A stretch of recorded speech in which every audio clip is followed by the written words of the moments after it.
Each year, Microsoft Research hosts hundreds of influential speakers from around the world, including leading scientists, renowned experts in technology, book authors, and leading academics, and makes videos of these lectures freely available.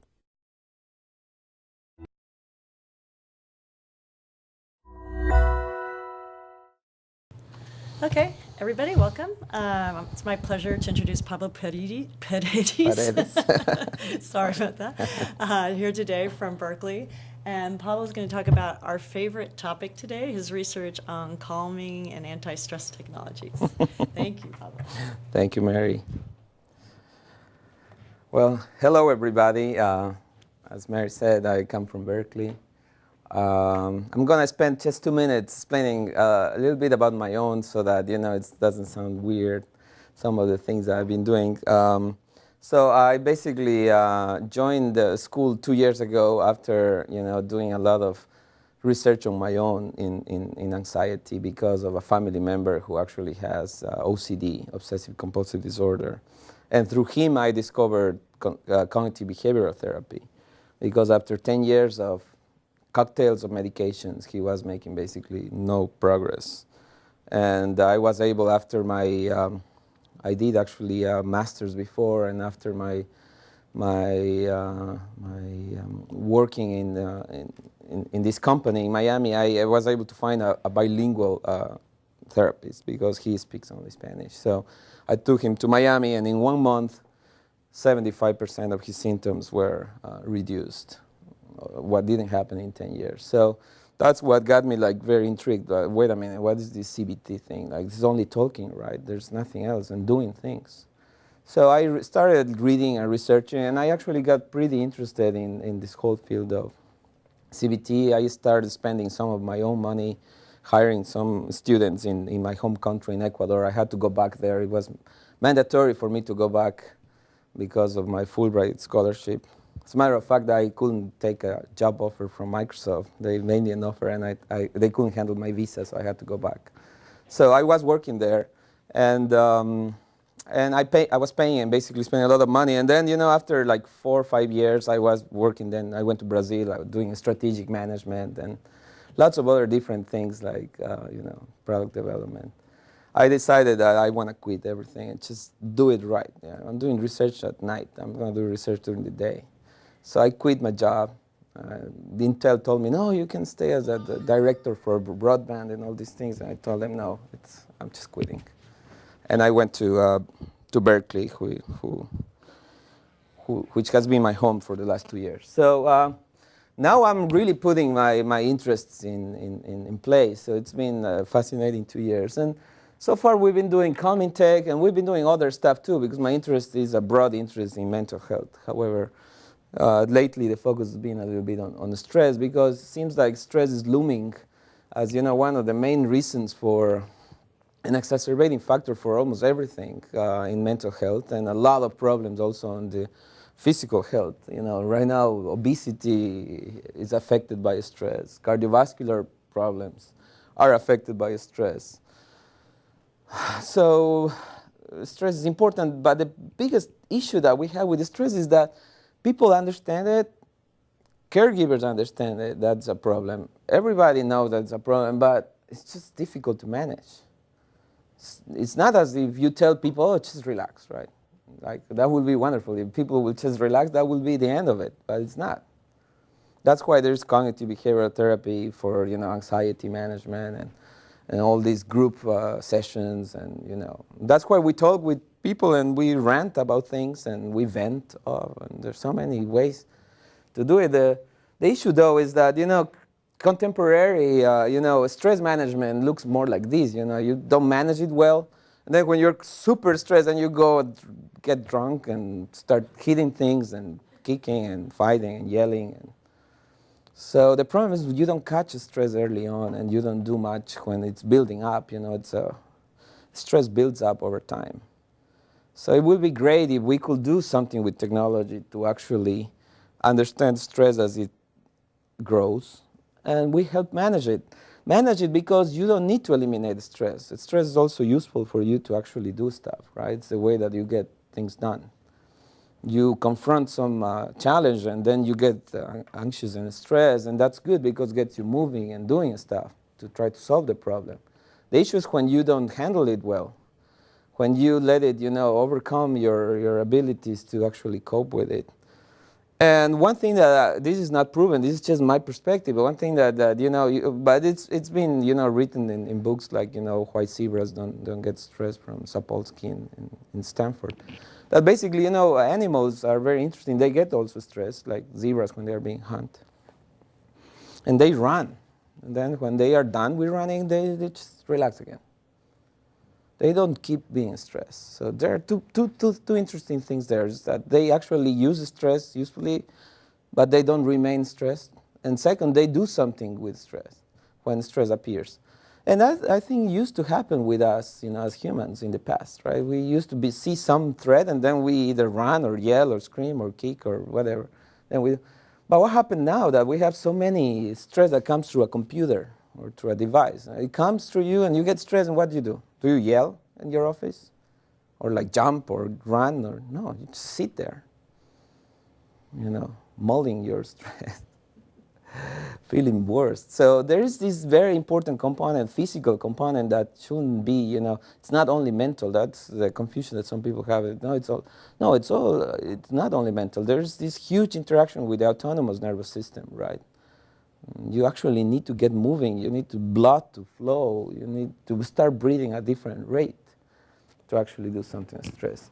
However, before I actually get into what we're doing about stress, I just want to launch here a question, which I think is not completely answered by the community who's doing stress in general. Stress is not thoroughly or uniformly defined. Even in the manual for mental disorders, it's not listed as an issue, right? Not an issue. It's not listed as depression is and anxiety. It's not listed as a disease.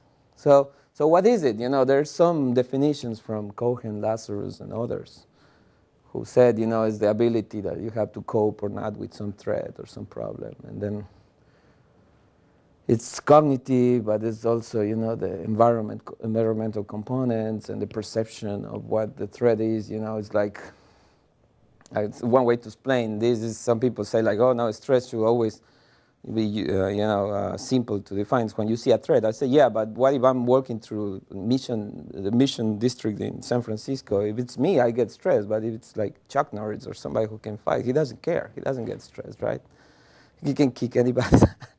So it depends on what is the perception that you have to deal with the problem too.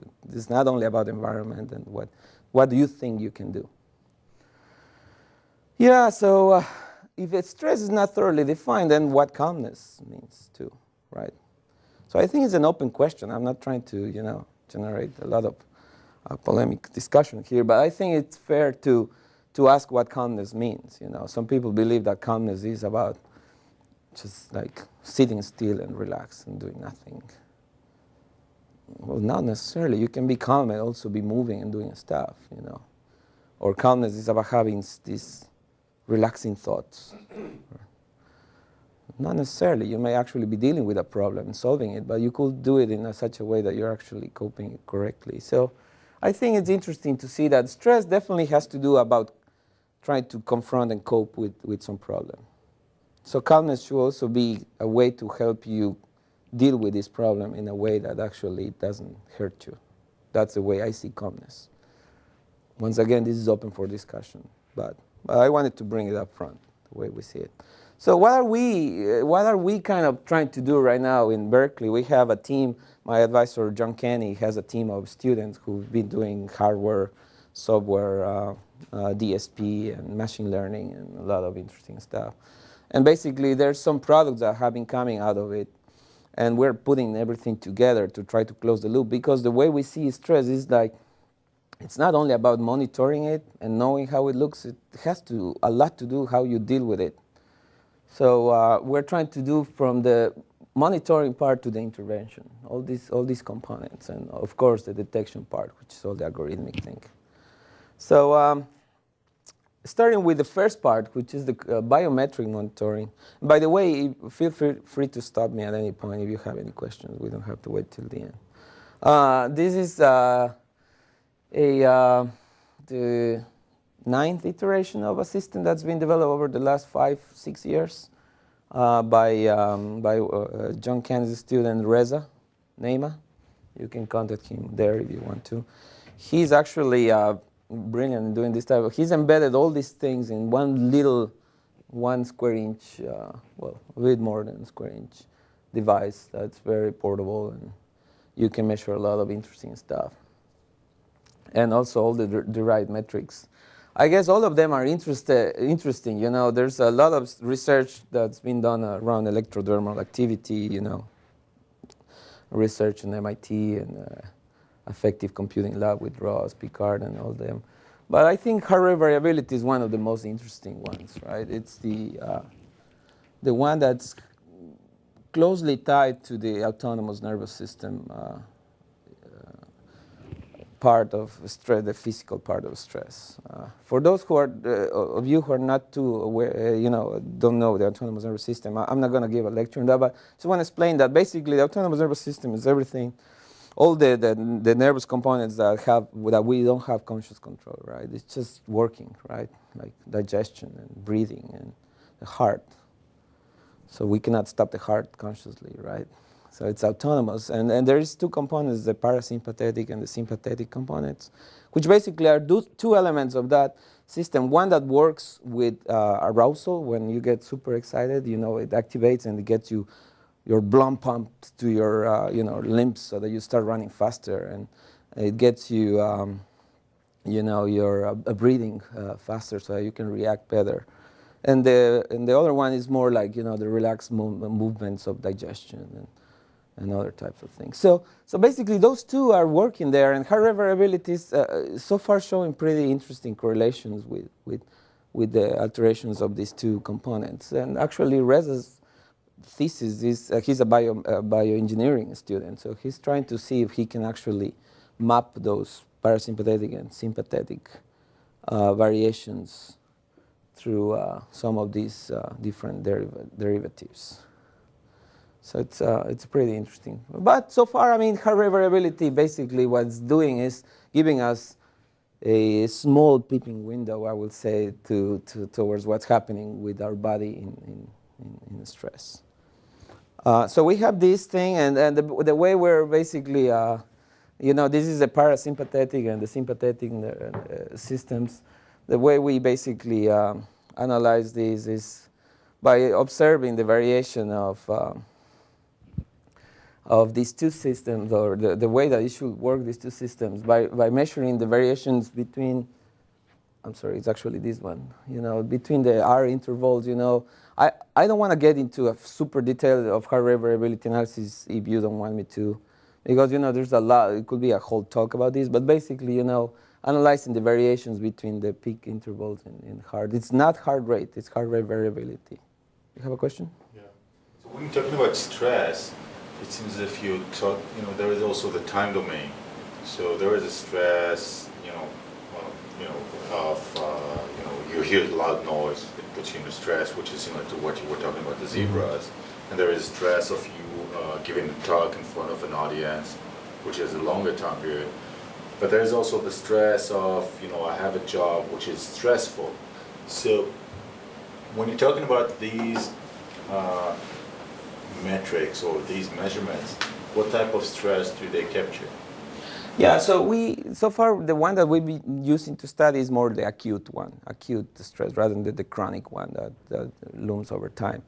However, that's a very good question, because the way that we have been trying to study acute stress is by actually screening people with chronic stress. And the reason we've done that is because for calibration purposes, you want to kind of measure, you know, people who have kind of a similar state of, you know, stress. Because if you observe people who have some sort of stress, chronic stress alteration, let's say an anxiety disorder, or not even that, let's say somebody died in the family, that type of stress can last for months. Or if you have a divorce or something like that, that type of stress can last for months. So if you don't control for that, you will see that not necessarily that the heart rate is altered permanently, but it actually overshoots very quickly. Once you apply the stressor, the person who has chronic stress just immediately reacts and goes to the roof. And it's interesting because also the calming part is also, they kind of like feel like super calm. There was what we basically control for these, you know, long, we call life events, you know, and mental health. But there was this guy who was borderline, you know, in the limit. There's actually a scale that's used to screen people for this type of studies.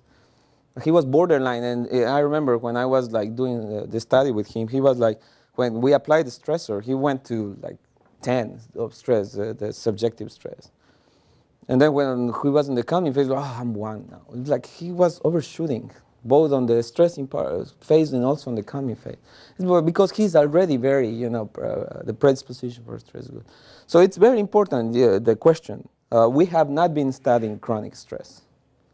We have been studying acute stress, and with people who is supposed to be inside normal parameters of behavior and cognition. Yeah, so, well, I mean, you know, all these type of DSP things have to happen to extract the function, and basically at the end you get some sort of curve that shows heart rate variability, and it basically changes with stimulus. One of the best stimulus to calibrate heart rate variability that we have been using is this orthostatic test, which is basically you ask the person to lay down and be just calm for a few minutes, and then you ask them to stand up super fast.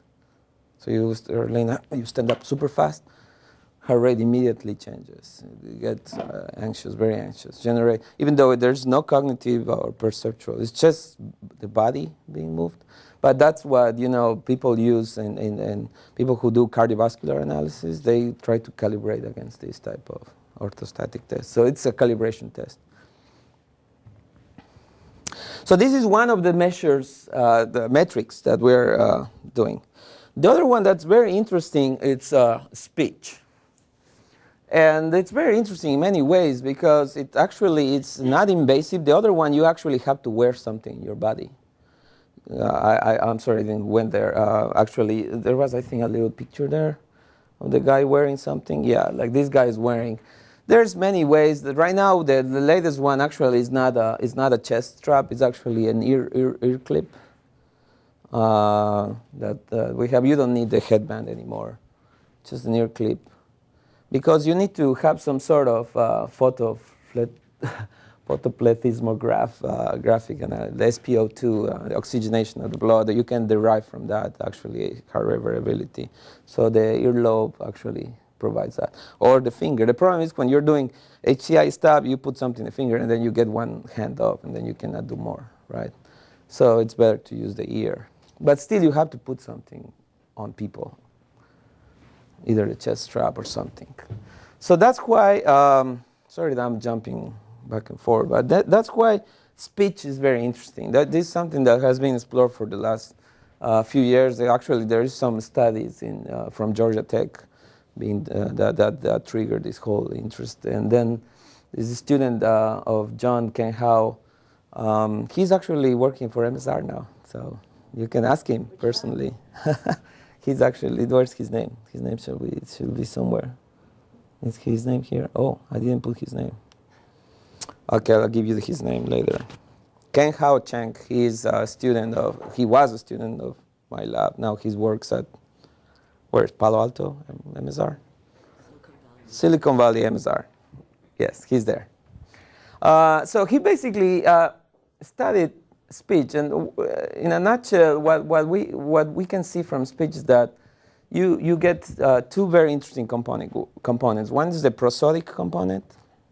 When you get stress, or when there is stress, there is an associated cognitive load, and that cognitive load basically gets you to start speaking differently, because the processing the normal ways that you do for processing starts changing, but it's very minor. I mean, it's not that you necessarily feel. You have to train yourself to feel. Like psychologists psychiatrists, they can detect sometimes these variations. He actually worked with psychologists and psychiatrists to try to understand what they call the pressure speech or things like that, right? Which is basically, in a nutshell, is basically people speaking, making a bit longer pauses than normally between words or sentences, but microsecond differences that basically indicate that that's a prosodic component. But the other component is also very interesting, which is the glottis. So when you get stressed, there is muscular tension, and actually the tension in the neck is popularly known to be a very good sign of stress. Well, that tension also affects your vocal tract. Minuscule changes. Yes? When you start to get that glottal fry, when Yeah. you sort of start to sound like this, or is that something else? I'm sorry, can you You repeat? know when you get that kind of fry, when you hear somebody kind of grrr, Oh. and the glottal, I think it's called a glottal fry. Oh, I see. Is that the sign that you're talking about, or it's No. too fast to even tell? No, it's too fast to even tell. Okay. Yeah, no, it's not a very specific noise or anything. It's too fast. It's something that you really have to train yourself. As I said, some psychiatrists actually detect some variations in the speech. You know, after being 20 years of listening to depressed patients or anxious patients, they actually develop this ability to understand the difference. Like a good musician who understands any minor variation. Well, yeah. So is it kind of a different that you have to have a good baseline of, say, how this person speaks when he's not stressed to be able Yeah. to take away this common of an absolute difference that you can tell? No, it's not. It's not an absolute difference. I think you can eventually reach a better approximation of an absolute difference, and that's some of the work that Ken Howe has been pursuing. But at the end, there's some personal element. It's more like personal. He worked with, I think, 80 patients over the course of 2 years, and with 2 psychiatrists to gather the data and try to explore this. And he actually got some sort of generic tool, but it applied to a very specific case, which was depression in that case. And he got some good results, but that was for that specific problem. If you want to generalize other types of variations of how stress looks in different people or how fear looks, so far it's not completely done. But I think it can be done. It's just a matter of keep getting more data and processing information. But the great thing is that, well, the toolkit that he developed, it's called the Amman Toolkit, and he basically got a best prize paper and all that. But he basically did all this type of components from very simple microphone. There's no special microphone. It's a simple microphone. And at this point, he actually got it completely developed for the cell phone. So it works with a cell phone. He basically got, I think some results are here. He basically got to compare with positive and negative emotional clips, a study that was done for another project before the Open Smile project. And also for stress versus increase versus stress decrease. And he got actually better results than the previous system, this Open Smile system, which was done with a much more complex system rather than a simple microphone. So far so good. I mean, progress is being made. It's, I think not a long-term voice could be a very good tool to actually measure maybe arousal and maybe some emotions. Not all of them, but some of them.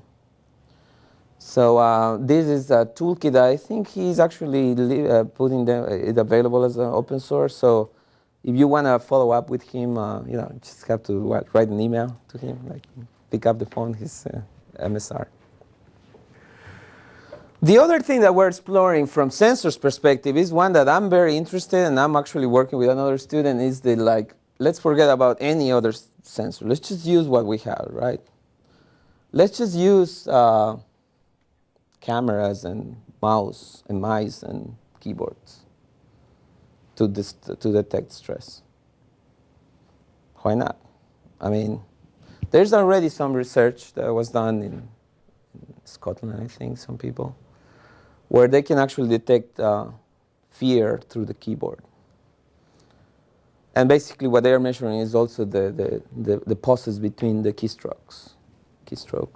See, it's a normal keyboard. We're not talking about pressure in the keyboard or pressure in the mouse. We actually were tempted to work with one of the mouse that Microsoft has, the pressure mice. Will be interesting, and we may do it at some point, but we just want to see if we can do it with a normal mouse. Can we do it with a normal mouse?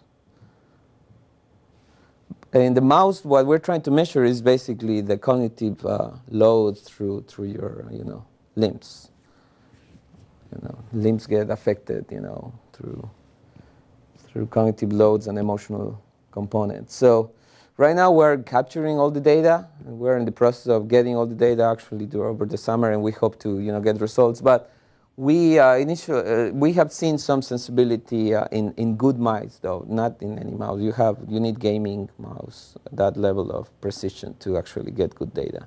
Normal mouse doesn't get you enough information. You need the very precise DPI mouse. But we're working on that.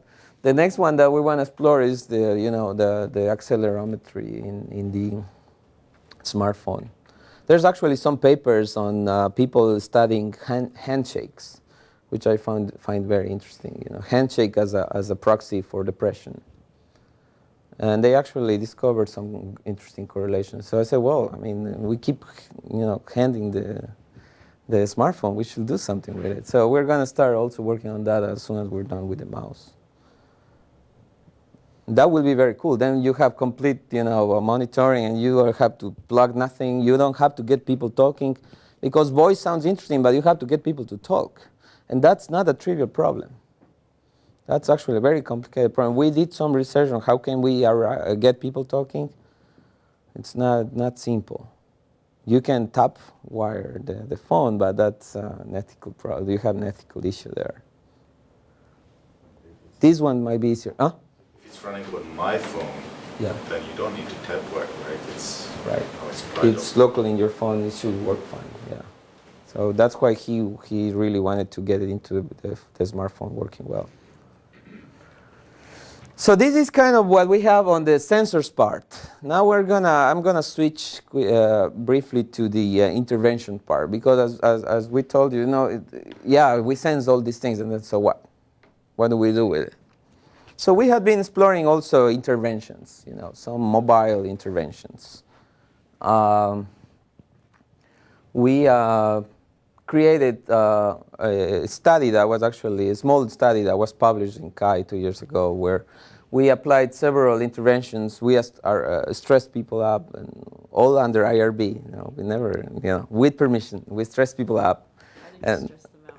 So we actually, I don't know if I have it here. Let me see. No, I don't have it here. I'm sorry. So we stress them up with very simple tools, stressors. One is the math, the regressive subtraction exercise, and the other one was the Stroop color test. Yeah, which is simple. Yeah, so we used Stroop and this regressive math exercise. It was funny because everybody was telling me, how should you apply math to CS or an engineering student? They know math so well. Well, that's why it's actually very good, very effective, because once they make a mistake, they become so self-conscious, and they become hyper stressed rather than people who don't care about math. Oh, yeah. So the regression is very, very simple. I tell you, start subtracting 17 from 2013 and get to 0. That's it. So you start 2013, and then you 1,900. You start subtracting, not even, see, I'm stressed, I cannot do it right now. So you start subtracting down, and eventually you make a mistake, always. There's people who are very good, and they actually don't. But, they make a mistake. We actually added a time component. We said if in 4 seconds you don't give the answer, then we ask you to go back to the beginning again. Yes? I'm curious how you do that with the Stroop test. Yeah. Because you're not always even detecting that you're making an error, so and you're looking for speed. So what did you do with Stroop? Oh, no, the Stroop was a separate... I agree. Yeah. I get that, but I'm just wondering, how do you use that to deliberately induce stress? Oh, Stroop? Yeah. You start raising the speed of the color, and yeah. Okay. Yeah. The Stroop test again for the ignorance. So the Stroop test is basically they show you a word. I'm sorry, I don't have these slides. I thought they show you the word with a color, right? But you have to say the color that you see, not the word. So right now it's blue, blue. It's fine. But then when you show you the word, blue with red, you have to say red. Yeah. How do you know that they're stressed as opposed to excited, or how do you know they're not enjoying it? Either is. Yeah, I mean, some people actually enjoyed it. Yeah, we asked them at the end some comments, but not the majority. But Yes. does it matter if they're stressed negatively or stressed positively? Presumably it's the same sort of hormonal response. That's actually a very interesting question. That's a very interesting. They call the eustress and what was the other one? Distress. Huh? Distress. Distress and eustress, right? The positive and the. Are they different in any way? I think hormonally and maybe the biological components are very similar. But we are still not there yet. We just have few metrics, right? Now, one of them gets you doing things. The other one gets... I don't know. It's very debatable. I mean, like, they say that some of the greatest painters and writers were like, they had OCD. They just kept writing. They were sick. And they just kept writing fantastic stuff or painting non-stop. Even the saint, for those who have like Catholic, I used to be Catholic, there's all these saints. And then you read them, they just kept whipping themselves. Man, they were obsessive compulsive. So is it good, bad? I don't know. It's how you interpret it too, right? So you're inducing OCD then? So, yeah. No, we're not. So we induced those stressors, and we actually got a curve I'll show you later, and it actually worked. These were some of the interventions. One was the guided breathing exercise. The second were some games and haptic feedback. The guided breathing was basically using a small a bracelet that we designed, and we asked them to breathe when the thing vibrates and stop breathing when it doesn't vibrate. So it was more haptic. We want them to close their eyes and not to hear anything, just to feel through the skin and get them breathing. And, very interesting because some people were really relaxed and some people were extremely anxious at the end. The ones who were relaxed, most of them, I didn't do a thorough analysis, I should have, but were singers, sports people who do yoga, people who know how to breathe already. People who don't know how to breathe, at slow paces like you need, they start hyperventilating, like, stop this thing, I cannot, I don't want to breathe anymore. Like, why do you make me breathe? So that's the interesting thing. People who know how to breathe actually did well. People who didn't know, they actually did much worse. When you say did well, you mean calmed down? Calm down, Yes. yes. Interesting. The games was also interesting. Off the shelf, we picked two games. The one was the guy running and just jumping things, and the other one was the balls that we had to put into. We didn't do a thorough research. This should be researched profoundly, what type of games. But we wanted something that doesn't get people super engaged, like with numbers and things. But you do get people engaged with gaming. That's the issue, Some people actually say, oh yeah, this kind of distracted me. And that was what we wanted to do with the game. Just get you distracted for a few minutes. As a matter of fact, the inspiration came from a very, empirical source. It was my brother used to tell me he has OCD, that sometimes for him to relax, he plays with the cell phone. And he kind of lets the mind off and then he relaxes. So I said, well, let's see how it works. So it did work with some people. They actually say, oh, cool. Some people got super engaged with the game. And like, no, don't. Okay, it's over. No, wait, I have to finish. Like, no, stop. Right? They actually get more anxious. So it's a double-edged sword. The haptic feedback was actually used with this bracelet that I told you. We used it for doing acupressure. This was also, we wanted to see if acupressure has any significance. It was also kind of like, just to be humorous about this thing.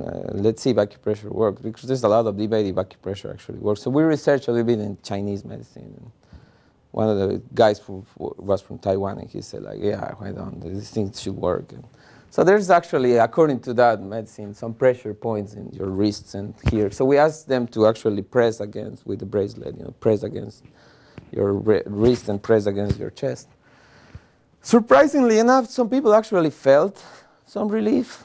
I don't know if it was novelty or the acupressure. See, that part I cannot guarantee at this point. So it was very exploratory study. I think it might work, it may not. But what was definitely was awkward. Everybody felt very awkward.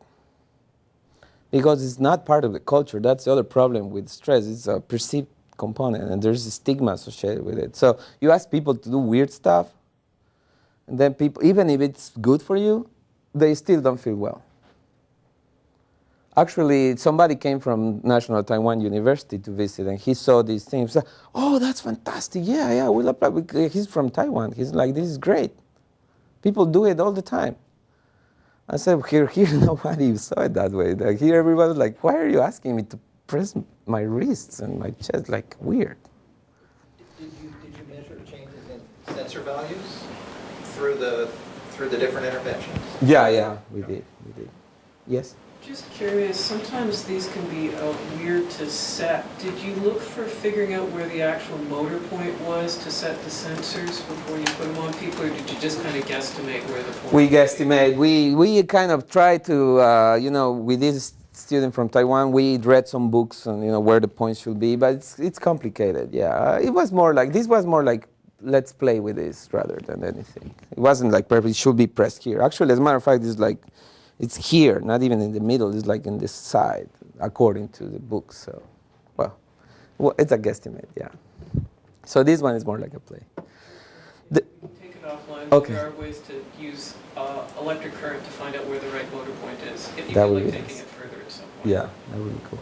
The one that actually got us super excited, though, it was the social intervention. That was the fourth intervention, the social one. So we say, okay, how do people calm down? One very effective way is through interaction with other humans. They go and talk with their friends, their loved ones. They say, oh, I have this problem, and they calm them down, right? They tell them things, words that help people regain their calmness. So what we did is we basically, instead of applying the intervention directly, we send a message to a loved one, a friend. She works for Microsoft, first day here today, actually. She's a student from Berkeley.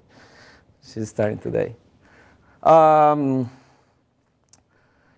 we basically say, she's stressed, do something about it. Just make her laugh or just tell her something positive. And they sent something like this, messages like this. Like, for me, it means nothing. I mean, what's dogs, birds, and motorcycles? Then? Well, she started laughing. It was like, oh, man, this is great. Yeah.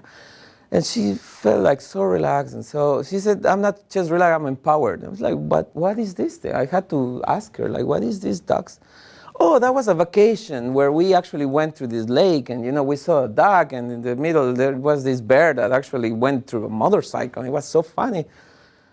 Like 5 words, basically, in a nutshell, generated this whole complete experience, more powerful than teleimmersion, right? Which is imagination. So we said, man, this is cool, right? Did you ask them who they... Yes. Okay. Yeah, we asked them who... Just ask for like 3, or did you just... We asked for 2 people. Okay. We asked for 2 people that we could tap, and most of the people that they gave us were either best friends, or boyfriend, girlfriend, or mom or dad. Those are the people who they usually want to get in touch with. Yes. And we got consent from them to, send the message, and we asked them to be aware of the message because we want to use the actual SMS, not just a fake thing. There's studies that they've been done before in the past where they actually have the loved one waiting in a room, and instead of having SMS, you ask the loved one to come for a minute or 2 and comfort them and then leaves. So there was evidence that, people actually calm each other, We know that, right, empirically. But we wanted to do it through SMS. And it was pretty cool. It worked very well. And most of the messages were humor, either based on narratives or humor. Most of them were like very funny things, like they just started smiling, or very beautiful narratives to remember something. Some of them were more direct, like calm down, I love you very much. That also works. That also works. But most of them were more creative than that. So you were in this experiment, you got their consent to kind of tap to these messages. Yes. So matter of fact, we actually ran later based on these findings, we ran a short Turk experiment where we wanted to see can actually people create narratives out of bad moments. Like if I tell somebody, well, this is a bad moment, can you actually create a humorous, funny narrative around the bad moment? And I have some results. I'll publish it someday. But basically, we told them, like, there is this person who's taking a test and super stressed, and the person cannot study because of the stress. So can you create a narrative? It has to be a narrative that's funny around that. And there were very interesting, very, very creative things through Turk, completely unrelated people that had nothing to do with the person. One of them, if I recall well, was this guy who said, like, oh yeah, you ask your friend to pretend that he's God, and you ask him, like, oh God, I need to pass this test, and then he said, yeah, well, how can I tell you? How can I help you? Oh, well, I don't know this. What is the subject? It's astronomy. Oh man, and God says, no, oh, that one I didn't pass either. So so yeah, that's what you want, to laugh. Once you get the laughter, then you have accomplished. You don't need more than that. Once you get laughing, then the whole test becomes irrelevant. It's funny now. It became funny. Or this other one. There's all sorts of humor. This other one where the person was saying, like, oh, ask your girlfriend to call her and say, like, oh, honey, I have a problem. And it's like, no, but I am studying for a test. Yeah, but this problem is it's more serious. And it's like, what? I'm pregnant. It was like, what? And then the person was like, no, it's just a joke. So, once you get the person completely out of the test, then their mind, the test becomes nothing in front of pregnancy, right? So, I haven't explored the subject deeply, but we are very interested in this reaction. Very interested. It's just words, right? So at the end, summarizing this intervention, what we did is basically, we observed that they are definitely context sensitive, right? This very same thing that can calm you down can stress you a lot. Even the messages had some people who were very, like, they were reading and looking at me like they don't want to have an intimate message in front of a stranger. It becomes stressful for them to be in front of the intimate, powerful message. The social network not only counts but empowers. And the last one is, what I said, you definitely need to train people to use these tools. It's not something that you can just launch. So you presented 4 different methods. Yeah. Well, one of the numbers that I have here is, this is basically the stress curve. Here are the phases that we applied. So we basically applied they entered the study, we calmed them, then we applied Stroop, then we had an anticipation phase, then math, and then we calmed them again. And we basically plot the reaction. This is the subjective reading of stress. And we saw this is actually statistically significant with p equals 0.5. People actually got stressed and calm with the interventions that we had. Games were less effective in general than others. So the social network had the biggest impact in terms of subjective stress. Yeah. Yeah, I remember when I read this paper, they're still stressed. Like, not at zero stress. Yeah, well, this is the level they entered. Yeah. So it's not that, when you walk into a room and you want somebody to be, you ask them how stressed, they always have a baseline. And then we actually get them to calm the first time. You calm them down. And this is actually a very interesting question from a research perspective, because people say, like, oh, you should bring them to a baseline. Yeah, right. How do you do that? Oh, just ask them to sit there. Well, that's an intervention. Oh, just ask them to do nothing. No, that's an intervention.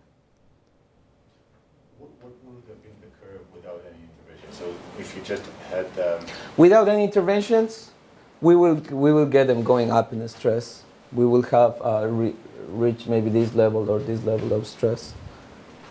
They will have remained stressed.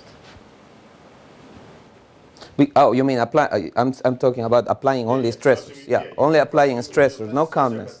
No, I mean it will eventually go down. It will eventually go down, but it won't go as fast. It will eventually go down potentially. You know, I mean it's just a 30-minute intervention, a 30-minute study. So eventually it could go down. They will go out, talk with somebody. So that's actually brings a fair question. Like, do we actually need to do something, or just let the course of life take care of it? So that's why I posted the question initially: what is stress and calmness, and should we actually do something about it? I think there is some people who will benefit from some sort of clue, some sort of intervention. There's some people who just deal with it normally, just deal with the stress normally. They are resilient and effective. I think ethically, we shouldn't let them leave the lab. Oh yeah, no. Ethically, we were mandated to calm them at the end. I mean, that was part of IRB. We had to calm them down and leave. And they actually left at pretty much at the same level that they entered. So the effect was, subtracted eventually. There is a little snapshot of what HRV looked in this same thing, and it's harder to interpret the HRV. It's not, it's a complicated measure, but you do see the peaks. This is actually inverted PNS over SNS. Should be you could plot it the other way around, but sometimes this is the pure way to read it. So the lowest is more stress rather than the highest, right? So you do see changes in HRV too. And we actually need to crunch some more data on this HRV to get better analysis. The problem that we're facing, though, I don't know if you have been facing this, is that there's not a good correlation between subjective and biometric stress. There's people who tell you that they are super calm and their HRV is just in the roof. But they keep telling you that they are calm. And the other way around, there's people who don't get too aroused, and they're like, oh, I'm like super stressed now. We noticed that with the Affectiva devices. I know. Some people who are I'm super labile, and then Asta, when she's in here, is just completely flat. Yeah. We're very different. Well, there's this, what's this? Alexithymia, right? This sickness, are you familiar with that? Alexithymia is a sickness that some males develop, adult males. They basically taught them systematically to shut down their emotion and read in their body. Like, don't cry, you're a boy, you should be strong and all this. These people, some of these male, get to their adult life and they just don't read their body well, their emotions. And they eventually, you ask them, like, how are you doing? I'm fine. But you feel their muscles are contracted. I'm fine. And then, boom, the heart, dead. If you look at their self-reports in a relative scale, Mm-hmm. so there is what I read from it, you say that there is bias which is different between different people, but is when they say that now they are more calm or more... Yeah. We actually normalize this. We rank this to do the comparisons. We actually went to rank them, to normalize the baseline. Yeah, some people variate 1 point up, 1 point down. Some people variate 3-4 points up, 4 points down.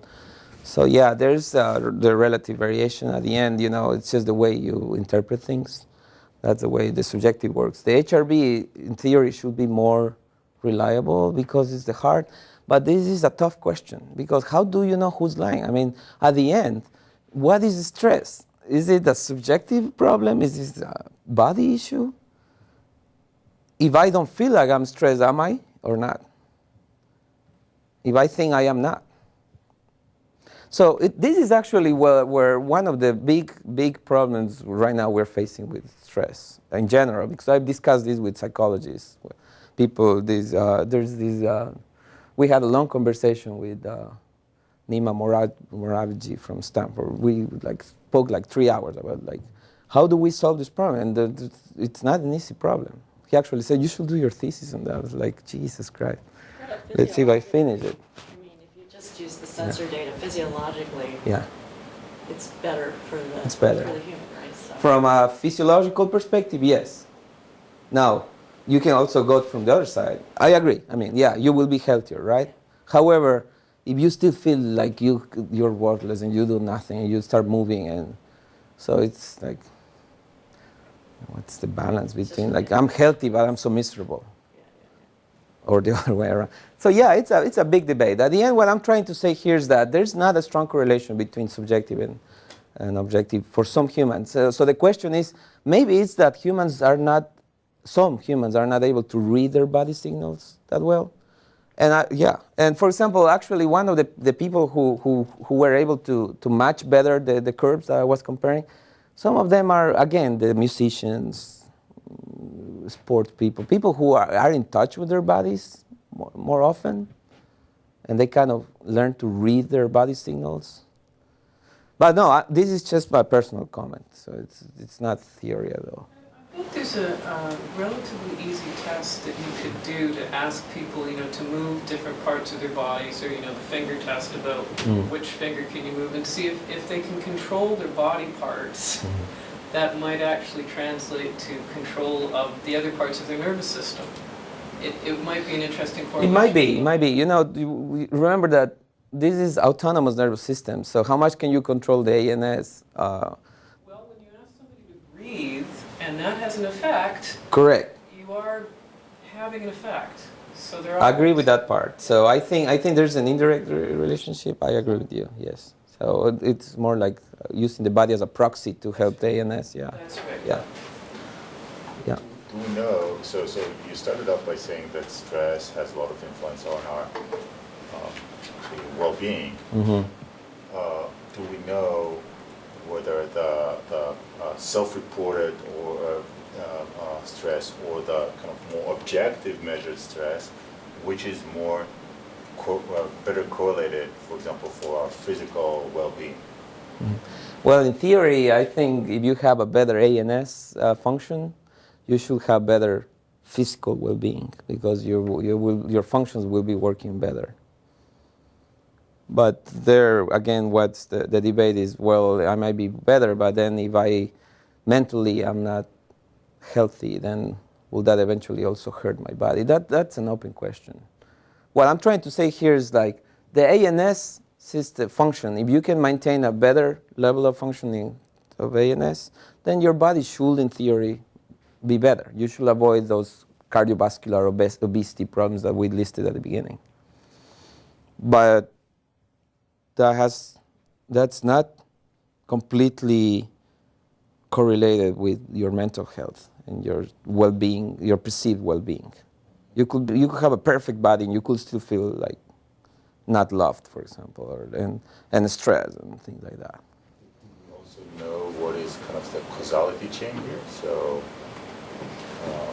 what causes what? So that's the whole Descartes debate, right? It's the mind or the body of the mind. It's hard. I wish I could tell you, yes, I know it's the mind, and the mind controls the body, and the other way around. And I think there's a lot of good research that has to be done to bridge that gap.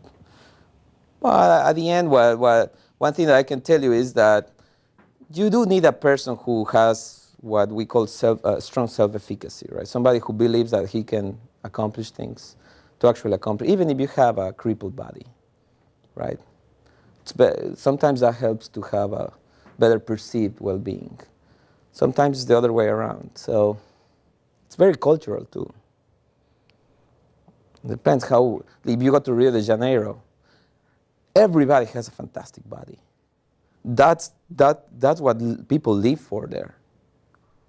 Are they happy? In average, they are the same than the rest of the world. So California has great weather that everybody, but the average of happiness is the same. So yeah, I mean, I'm not trying to evade your question. I'm just trying to pose that there's context and mental and body that not necessarily they all come with the final conclusion of well-being. Can we at least limit this question for this?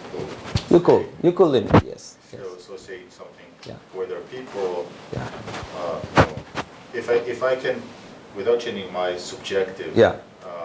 Stress levels, but have a better stress in terms of the heart rate variation measures. Am I healthy now in the physical measures? Yeah, you can, and that's what cardiovascular surgeons do. They basically focus only on that. They don't care if you're happy or not, or if you think that you're okay. It's just, your heart should be okay. Yeah. I think the challenge is to bridge those two. That's the real rich, complex problem. But yeah, that's what cardiovascular researchers do. Just to close this thing, we also run some usability analysis of these things, not only efficacy, to see how the people actually like things. And they like the social network thing more. They thought it was better, their perceived efficacy was higher.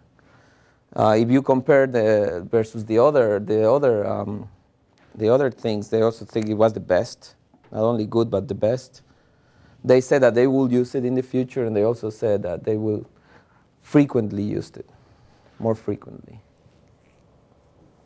So this doesn't mean that one is better than the other. I just want to stress that. It's just from this specific study we ran, people like the social network from a usable perspective. They say that's something that I would like to do.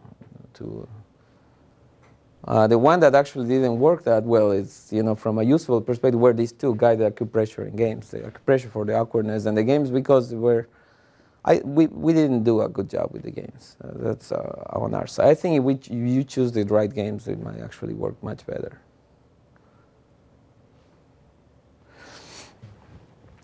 So that's kind of what we have done, and this is I have a few more slides on what we are thinking that we could do too, so that we can show you, share a little bit of the ideas. We are already developing them, but they are work in progress.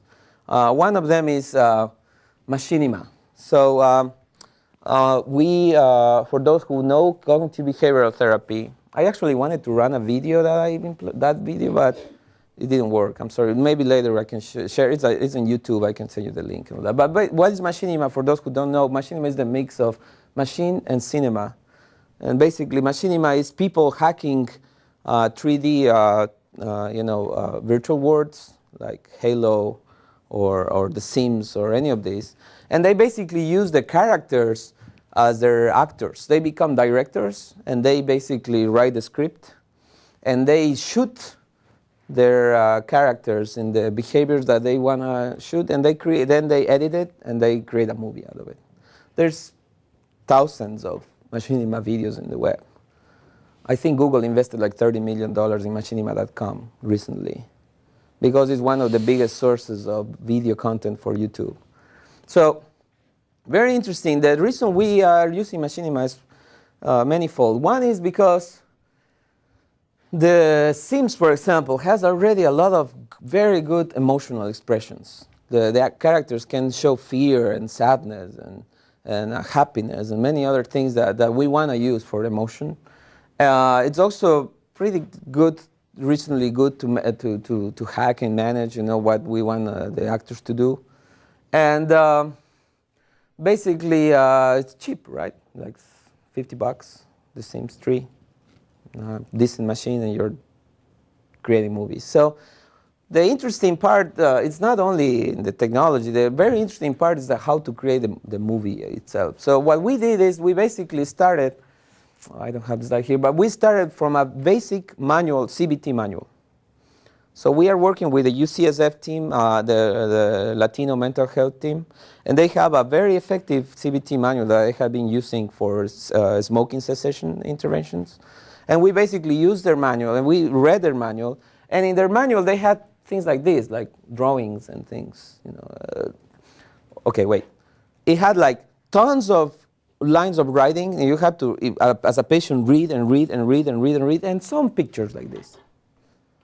So CBT nowadays, for that type of intervention through manuals, or even through the computerized one, like Mode Gym and Beating the Blues and all these other CBT tools that are out there, they kind of look like homework.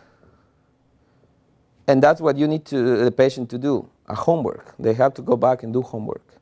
However, people don't like homeworks and don't like feeling like they're doing homework. So we want to create movies.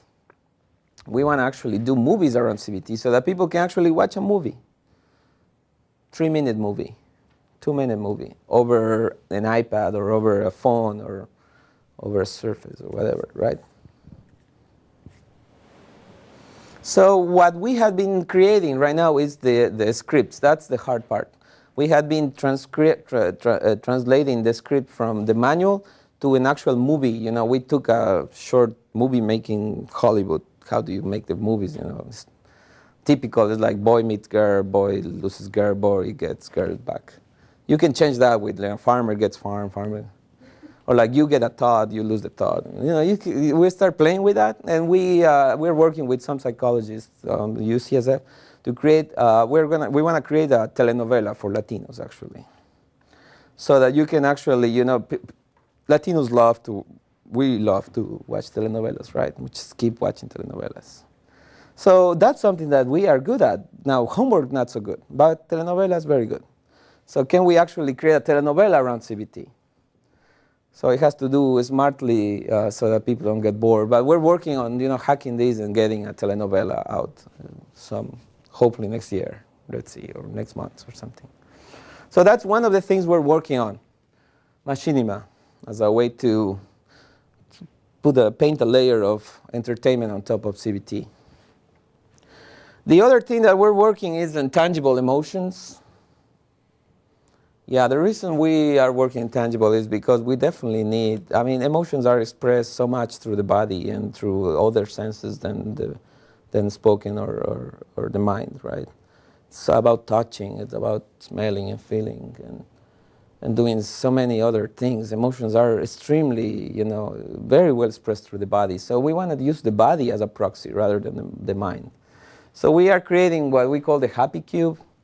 We actually have already some prototypes. We basically have a bunch of sensors embedded in the Happy Cube and a bunch of actuators that we'll show later. So we can, embed the voice part that our friend, Ken Howe already did. We can embed some biometrics like SpO2 on the sides of this thing. We will have accelerometers so we can feel, the accelerometry that we're working on. You can even tie it to a computer and use the sensors that are in the computer if you use it as a desktop device, right? That's sitting on the desktop. Or it could have some sort of Bluetooth interaction with your phone to additionally get more data.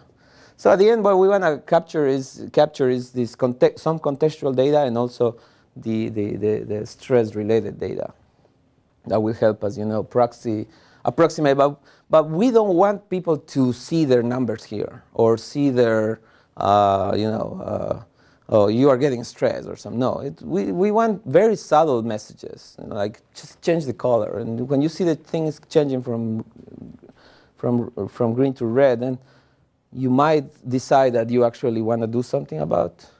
It's more like a nudge, right? Or you might decide you want to turn it off. It's like, don't bother me. I'm writing a paper. I'm supposed to be stressed, right? So just turn it off.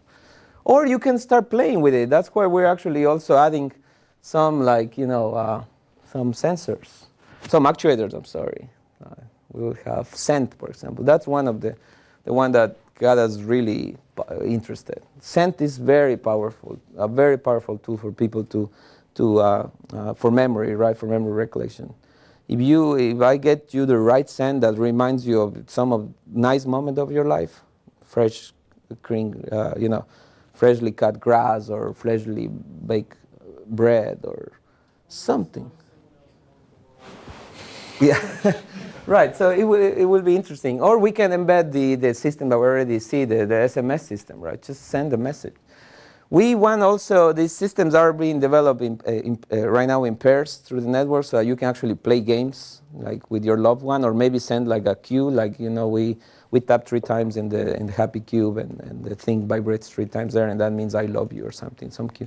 So at the end, we want the tool for people to use their body and their imagination and to connect with others, but no email here, no email, no time. No, what's my next meeting? Nothing. We don't want this to be another smartphone with a weird shape. because smartphones are very ambiguous too, right? They can deliver good therapies, but they can also give you these terrible emails that just get you so freaking stressed. No, this should not be an information device. This is a tangible emotion device. The other thing that we're playing with is gaming and narrative.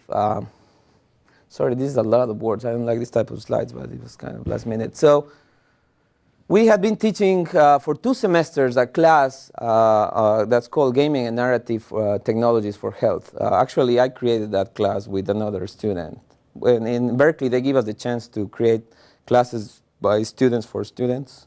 So with the sponsorship of faculty member, John Kenny in this case. So we developed it, and we had been trying to learn how you can actually develop games and narratives correctly for health. And some of the things we've learned are very interesting. These 3 main points is like, to understand the narrative, you know, that powerful narrative, the birds, ducks, you do need to understand where the person sits. We sometimes assume that you can apply any narrative to anybody and everybody will react according to the powerful narrative.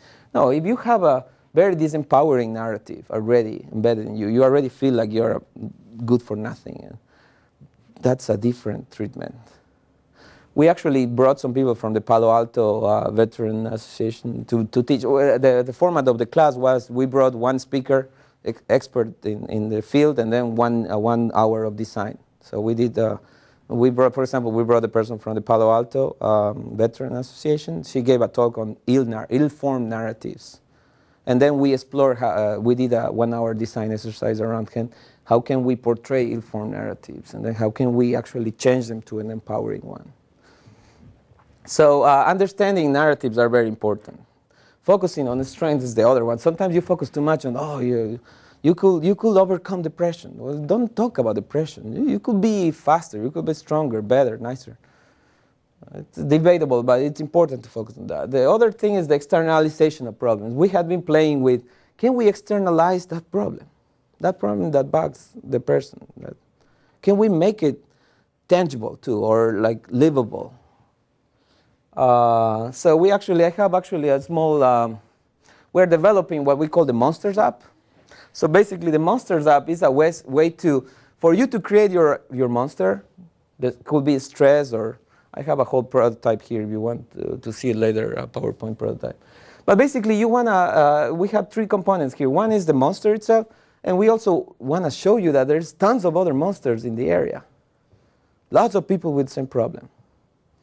So that externalization and seeing other monsters, people say, oh, I'm not alone, right? I'm not the only procrastinator in the town, or the only stressed person in town. Then we want to play games against the monster. We do something, but we want the games to have meaning. So, for example, if you play the patience game, you have to hit the monster, but you have to wait 5 seconds. And the next round, you have to wait 8 seconds. And the next, you have to learn to kind of control yourself before you hit your stress. At the end, you're playing. We're not claiming that we're curing anything here or release. But what we hope to get is that people will remember through these metaphors, right? They will say, oh, yeah, I should be patient, right? I should be, it's kind of like planting a seed. So we want to use that ability that humans have to remember things when, these fun and good experiences to teach, basically, people some lessons. So this Monsters app is one of the products. We created other interesting, for example, there was this other thing that we came out of that class was the Funky Egg. They created it was basically a wrapper for a alarm clock. But the only thing that it did is that instead of you having to wake up and do nothing, you had to give 3 thanks at the end of the day before you go to sleep, and then 3 mantras at the beginning of the day. That was it, something like that. There's lots of things you can explore with narrative, with metaphors, with people, and we're very, very interested about that and working on that. And the last thing is the dynamics. Dynamics of games are very important. It's not only the look and feel, it's how you actually use the dynamics of the game that actually matter too. So that's kind of what we have been doing, basically playing, more or less. That's why I feel blessed that I left highly stressful job, and now I'm playing. And yeah, with a lot of passion. So thank you so much. Appreciate it. It's funny you say that because we feel like we're playing. Good. It's so much fun. Yes. Any more questions? I know we were asking a lot while the talk was going on, so. Just a quick observation. I think it's one, just to say thank you very much for the enjoyable presentation. I love the final slide. You just don't see that object. No matter how many more years before people just won't recognize it. But other than that, why a typewriter? And finally, thank you for exploring such a plethora of spaces. I think one of the strengths of the work is that you, every time we mention something, you say, oh yeah, well we did another thing like this. Yeah. And just being able to see a page of all the things that you've been doing to explore this space, I'd love to have to share with people, because it's so cool that you're taking this from so many perspectives to overlap. Thank you, yeah. So if you don't have a page like that, please create it and send it to us when you do, because I'm sure we'd all like to be able to reference it. I'll do that, thank you. I love how you're going with the implicit gaming approach to teach subtle things like patience. And we talked about micro goals for emotional eating, and getting the user to say, instead of eating, say, the whole bag of chips, they'll say, I just won't eat 10, I'll leave 10. Just 10 chips, you know, little things like that. And we were wondering if that would actually evoke long-term behavioral change, but we don't know yet. Yeah, that's the ultimate goal, long-term. Yeah, as a matter of fact, that's why I'm very interested. I didn't mention that also. It's not only the power of narratives, it's the long-term effect. That's the problem with behavior change, right? You can change somebody's behavior very easily, like once or twice, but then have the habit removed or a new habit created, it's much more complicated. And sometimes the way that I want to approach it is like, I don't need to lecture you about it. I need you to change your identity around it. Your identity should change from a victim to a warrior. Actually play that game with my family. My father was super sick, very sick. He was almost like dying with some respiratory problem. And I wanted to apply metaphors and see how it worked. Completely, this is not scientific. Well, it worked because my sister was like completely depressed. And I said, no, wait a minute. This is not an issue. This is not him having like a lung problem. We're mountaineers. And we're going up the hill. We're almost there. We live in the Andes, so we know what a hill means, and we know what a very, very big mountain means, right? So I couldn't tell her, like, oh, we're sailors and we're going to... No, because we don't even know how a ship looks like. But we know how a big mountain looks. We're going up, and that's why oxygen is, is less. But once we get there, we'll see the other side, we'll see the beach, and then we'll start going down, and everything will get better. And you will be the mountaineer who is the navigator, because you're very good at finding things. And my mom will be the mountaineer cook who will be cooking good things for him. And I'll be the researcher because I'm always on. So we play that game. Implicitly, I ask him like every week, like, how are you doing, the mountaineer? And she told me, like, I feel so much relief. I mean, it helped control stress, which was an important factor for him to be better in breathing. You cannot have a person who have lung problems to be stressed because the ANS doesn't work well. So it helped. I'm not saying that it was a cure or anything, but it helped manage that difficult moment. I've been also talking with people in project management. I said, like, project management is so complicated. Sometimes it gets so annoying. Why don't we add a layer of fun? Just like, just like some characterization of the project, and then you just play the game. Not all the time, but every week. And you use the narrative, of instead of being a victim of the project, it's more like a warrior. I think that's why scrums work with developer teams, because they all come together to help each other once a day. Right. And you feel like you're part of the story. Right. Yeah, and in Google, I cannot say a lot, but I was working with security team during the summer, and one of the problems that people have with security is a very complicated behavioral problem. It's this victim identity. They think that they are at the mercy of hackers. So they basically their self-efficacy is null. They do nothing. And if they do it, who cares? So we're trying to help them change their identity so that they become more active because they believe that they can actually do something against this security threat, the cybersecurity threat. Yeah. Anything else?